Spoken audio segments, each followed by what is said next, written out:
और आइए अब बात करते हैं गुजरात चुनाव से जुड़ी हुई हलचल की। कल ही हमने देखा बीजेपी ने अपने उम्मीदवारों की लिस्ट जारी की थी। उधर कांग्रेस गुजरात में 89 उम्मीदवारों का ऐलान कर चुकी है और अब शरद पवार की पार्टी एनसीपी का भी कांग्रेस को साथ मिला है।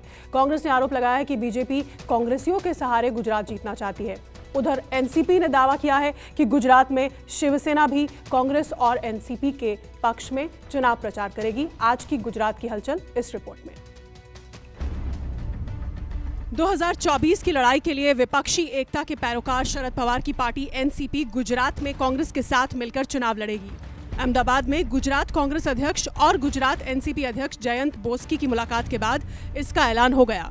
एनसीपी 182 सीटों वाले गुजरात में 3 सीटों पर चुनाव लड़ेगी।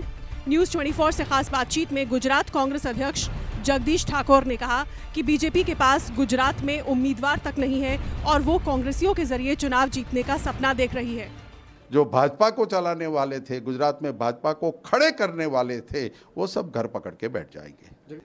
125 प्लस से कांग्रेस सरकार बना रही है। दरअसल कांग्रेस ने गुरुवार की रात अपने 46 उम्मीदवारों की अपनी दूसरी सूची जारी की, जिससे पार्टी के घोषित प्रत्याशियों की संख्या 89 हो चुकी है।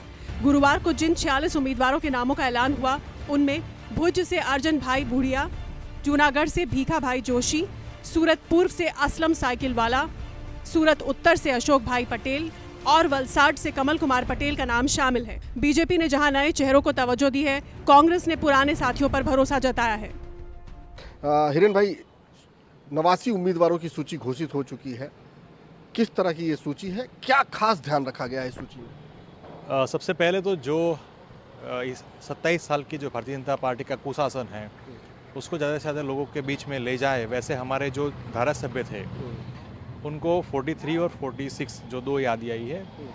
कांग्रेस के इतने 27 साल के शासन में यहाँ पर जो हमने फेस किया है कि भारतीय जनता पार्टी ने हर तरह की हथकंडे अपनाए हैं, धाक धमकी लोभ लालच सब करके, फिर भी ये जनता के आवाज़ को मजबूताई से विधानसभा के फ्लोर पे उन्होंने रखा है, लोगों के बीच में गए हैं। तो उनको हमने वो जो उन्होंने जनता के बीच में जो अपना विश्वास प्रस्थापित किया है, उनको फिर से हमने मैदान में उतारा है। इधर कांग्रेस से गठबंधन के बाद एनसीपी ने दावा किया है कि इस बार गुजरात के चुनाव में शिवसेना भी बीजेपी के खिलाफ प्रचार करेगी। जयंत भाई, मजबूरी है या मर्जी है? मर्जी है। क्यों ये मर्जी क्यों? हम यूपीए के हैं। आज महाराष्ट्र में हम 20 साल साथ में सरकार में रहे हैं। यूपीए 1, यूपीए 2 में हमारे अध्यक्ष पवार साहब कृषि मंत्री थे, प्रफुल्ल पटेल साहब उड्डयन मंत्री थे और हमारे बहुत मजबूती से हम लोग ने कांग्रेस पक्ष के साथ रहा है। गुरुवार को बीजेपी ने गुजरात चुनाव को लेकर 160 उम्मीदवारों की पहली लिस्ट जारी की थी।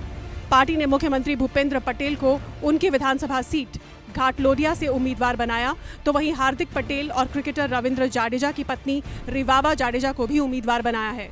सीनियर जो हमारे लीडर्स हैं, उनकी तरफ से जो भी डिसीजंस आते हैं, जो भी एक फैसला लिया जाता है, वो पार्टी के हित में, लोगों के हित में लिया जाता है। तो सर्वसम्मति से इस फैसले को स्वीकार किया जाता है। और साथ ही साथ बात रहती है कि सिटी का चुनाव मैं लड़ रही हूँ, तो डेफिनेटली है कि विकास है, महानगर जामनगर महानगर में है, तो ज़्यादा से ज़्यादा क्या आगे बढ़ाया जाए, उस विकास को ज़्यादा स्पीड से, ज़्यादा गति से कैसे एक स्मार्ट सिटी के तौर पे आगे हम लेके जाएं, वही एक एजेंडा रहेगा। गुजरात विधानसभा के लिए 2 चरण में 1 दिसंबर और 5 दिसंबर को मतदान होगा, जबकि 8 दिसंबर को मतगणना होगी। 2017 के विधानसभा चुनाव में कांग्रेस और बीजेपी के बीच कांटे का मुकाबला था, लेकिन इस बार आम आदमी पार्टी की एंट्री से मुकाबला त्रिकोणीय होता दिख रहा है। भूपेंद्र सिंह, अहमदाबाद, न्यूज 24।